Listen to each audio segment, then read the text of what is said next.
بسم اللہ الرحمن الرحیم۔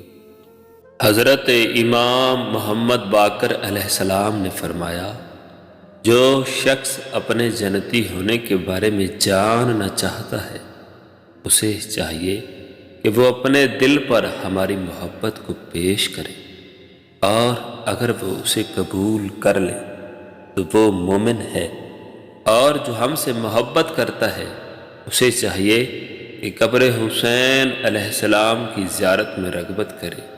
جو حسین علیہ السلام کی زیارت کرنے والا ہوگا تو ہم جان لیں گے کہ اسے ہم اہل بیت علیہ السلام سے محبت ہے، اور وہ جنتی ہے، اور جو حسین علیہ السلام کی زیارت نہ کرے وہ ناقص الایمان